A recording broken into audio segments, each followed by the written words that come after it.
नाही मिळाली तर ते समविचारी आघाडी आपल्याला फायदा होईल का त्याचा? नाही, समविचारी मी जवळजवळ 19 तारखेपासून मुंबईत या प्रक्रियेमध्ये सहभागी होतो आणि समविचारी आघाडीचे मंगळवेढ्यातली पंढरपूरची काही नेते मंडळी आदरणीय पवारसाहेब आणि महाविकास आघाडीच्या नेते मंडळींना भेटले आणि तुमच्याच पेपरच्या माध्यमातून आणि वृत्तवाहिनीच्या त्या ठिकाणी माध्यमातून मला समजलं की त्यांनी माझी देखील समविचारी आघाडीने शिफारस आदरणीय पवारसाहेबांच्याकडे केली आहे आणि तसं जर झालं असेल तर मनापासून मी त्यांचं देखील या समविचारी आघाडीतल्या नेतेमंडळीचा आभार आहे आणि कदाचित त्यांचं मागणं ऐकूनच पवारसाहेबांनी महाविकास आघाडीतल्या नेतेमंडळींनी त्या ठिकाणी माझ्या उमेदवारीच्या बाबतीत पूर्णपणे ग्रीन सिग्नल त्या दरम्यान दिलेला आहे आणि त्यांच्या आदेशानुसारच आज त्या ठिकाणी मुहूर्त असल्या कारणानं मी त्यांच्या आदेशानुसारच महाविकास आघाडीकडून उमेदवारी अर्ज या दरम्यान दाखल केलेला आहे. शरद पवारांच्या पक्षाकडून उमेदवारी आपली? हो, शरदचंद्रजी पवार साहेबांच्या पक्षाकडून त्या ठिकाणी मी उमेदवारी अर्ज दाखल केलेला आहे.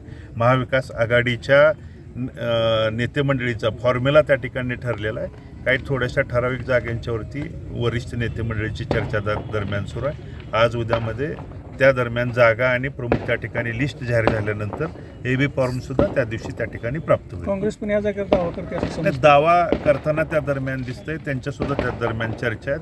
काँग्रेस असेल किंवा महाविकास आघाडीकडं, मी महाविकास आघाडीच्याकडं त्या ठिकाणी मागणी केलेली आहे. वरिष्ठ नेते मंडळी जो त्या ठिकाणी आदेश मला देतील, जो निर्णय देतील तो मान्य करून मी लढणार आहे त्या ठिकाणी कार्यकर्ता आहे. तिकीट न मिळाल्यास अपक्ष उभा नाही, न मिळाल्यास हा विषय त्या ठिकाणी येणार नाही. त्यामुळं त्या पुढच्या गोष्टीकडं मला तुर्तास तरी त्या ठिकाणी बोलण्याची काय आवश्यकता. महाविकास आघाडी ह्या जागेकडे सातत्यानं सस्पेन्स ठेवलं आहे, एवढं सस्पेन्स नेमकं कारण? सस्पेन्स एका जागेपुरता नाही तर महाराष्ट्रातल्या बऱ्याचशा जागांच्या बाबतीतला त्या ठिकाणचा सस्पेन्स आहे आणि नक्की तो आज उद्यामध्ये क्लिअर होताना देखील संपूर्ण महाराष्ट्राला त्या ठिकाणी दिसेल. आपल्या जिल्ह्यातल्या बऱ्याच जागांच्या बाबतीत अजून त्या ठिकाणी निर्णय असतील, चर्चा असतील, इच्छुकांची आजूबाजूच्या मतदारसंघाची संख्या बघता त्यांचा त्या ठिकाणी चर्चा वेणीवास निवडणूक अर्ज भरला, विजय खात्री विजयाची खात्री नक्की आहे. कारण या पुनर्रचित झालेल्या मतदारसंघानं 2009, 2014, 2019ला नानांच्या पाठीमागे आशीर्वाद देण्याची भूमिका त्या ठिकाणी व्यक्त केली. नानांच्या नंतर दुःखद निधनानंतर झालेल्या पोटनिवडणुकीला मी सामोरं जात असताना 3700 मतांनी त्या ठिकाणी मला पराभव स्वीकारावा लागला.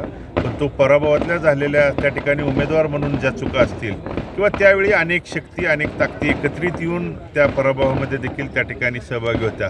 पण त्या सध्याच्या विद्यमान आमदारांच्या कार्यक्रमाच्या पद्धतीमुळं त्यांनी देखील पश्चातापाची आणि विरोधाची भावना आज उघडरित्या बोलून दाखवलेली आहे. त्यामुळे ते त्यांची चूक त्या ठिकाणी दुरुस्त करतील. उमेदवार म्हणून देखील माझ्या काही चुका झाल्या असतील तर ते पोटात घ्या, हे मायबाप जनतेच्या पुढे जाऊन विनंती करून त्यांनी ठाम विश्वास, आशीर्वाद देण्याची भूमिका सांगितल्यानंतरच मी आज या ठिकाणी उमेदवारी अर्ज दाखल करतो आणि त्यांचा आशीर्वाद, पाठबळ माझ्या पाठीमागं होता आणि भविष्य काळात देखील राहील.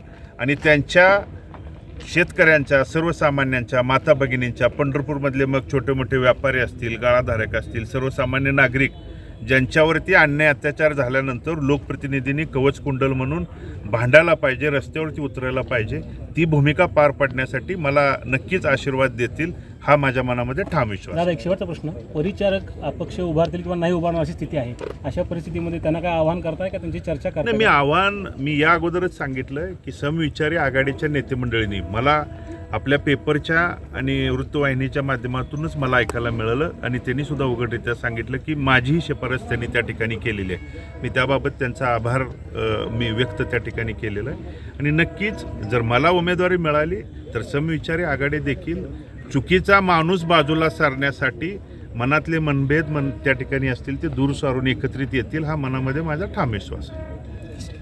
थँक्यू.